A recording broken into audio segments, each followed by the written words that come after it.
Right, talking of love, let's start with things we love, shall we? And DJ, do you want to kick us off this week? Oh, mate, I just love watching Barcelona at the moment. I've got to admit, my love for La Liga generally was on the wane last year. It was a tough league to watch, literally at times, because I couldn't find a channel that was showing it. But honestly, some of the football now being played under Xavi, it's so easy on the eye. The goal they scored at the weekend against Villarreal, it was just a work of art. It was pure Barca. That is what you want to see from a Barca team led by Xavi. It was perfect. And look, Real Madrid might have become world champions at the weekend by winning the Club World Cup, but make no mistake about it, Barcelona are the best team in Spain right now. They're 11 points clear at the top of La Liga. More than that, Barcelona currently 16 games unbeaten. And that's the most that Xavi has ever managed as a manager, whether it be at Barcelona or Al Sadd even. So consider even an inferior league, he didn't manage to go on a run like this, even at a time like that. This is really impressive what he's managed to do. They're about to be tested, aren't they, this week? On Thursday, we've got the Europa League match against Manchester United. Going to have a Champions League feel to it, to be honest. I mean, given how both these sides are playing right now, should be a really good game. I have to say, from what we've seen, I still will fancy Barca. Partly, United are depleted at the moment, but Frenkie de Jong will probably prey on that against the team that wanted and wants to sign him. But also Lisandro Martinez missing, and the way that these quick moves are happening for Barca, just not sure United are going to have the nous to deal with it, even with Varane back there. I'm particularly loving Pedri. He got the goal in that 1-0 win over Villarreal, and he's Barca's highest scoring midfielder this season. And that's exactly what Xavi wanted from him. You're looking for ways that guys like Pedri can become better. And he's like, now let's try and work on your goal output.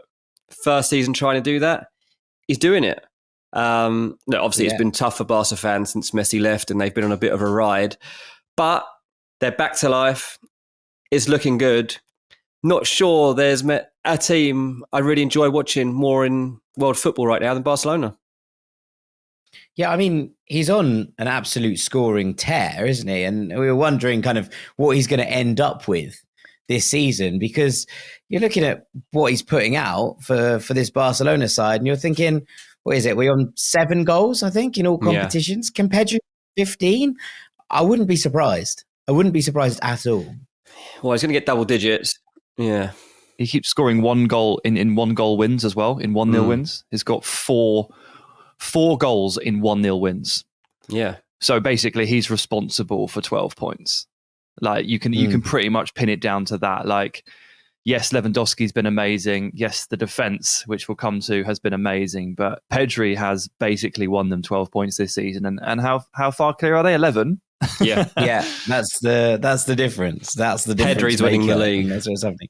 Indeed he is. Well, I'm glad you brought up Barcelona, Dean, because I wanted to talk about them as well. And this is not suddenly turned into Siempre Positivo or another Barcelona podcast, but I thought it would be remiss if we didn't mention the form of Ronald Araujo, who is just a colossus at the back for Barcelona. And in this 1-0 win over Villarreal, Marc-Andre ter Stegen, much as he's got an incredible record this season, and much I think he's catapulted himself back up to the list of best goalkeepers in the world, didn't really have a save to make. Now, part of that was Jose Morales missing a couple of big chances, but everything else went into Araujo. He was just in the way constantly. And I tweeted at the time, and that's what I wanted to bring up.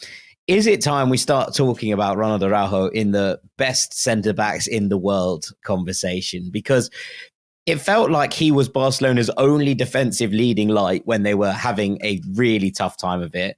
Now they have returned to what seems like a good level of form. Obviously, we have to wait to see how this season plays out before we confirm that. But generally, the way that Barcelona are playing and the way that they have that 11-point lead with Real Madrid having a game in hand in La Liga, if they go on and win this, a lot of it's going to be to do with this unbelievable defense that Barcelona have. And the leader of this defense by a long way is Ronald Araujo, who just seems to be getting better and better each game. Now, he's not perfect.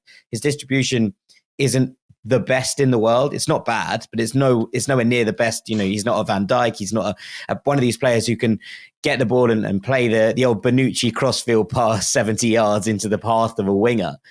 But defensively, he is monstrous. It's like genuinely incredible to watch people coming up against him. He just is like a wall. And considering that, a lot of what we would have considered the best defenders in the world are either having bad seasons or coming to the end of their careers, it does feel like there's a space opening up in the world for this kind of title of best in the world, or at least to get yourself into that bracket. And Araujo has very much put his name into that conversation. Yeah, I was just thinking, actually, as you were saying, is he one of the best? I was like, okay, well, what's his competition? And all of the names that we sort of go back to over the last 4 or 5 years have all sort of exited the picture. And we'll put an asterisk over Van Dijk because obviously tore his ACL, another injury recently, just hasn't quite been top of his game over the last year, but he's still in that conversation. But all the other names, it used to be Ramos, Piqué, Bonucci, Chiellini, and they're not really there. In terms of form this season, Alaba isn't in this conversation, although again we'll put him just on the side there.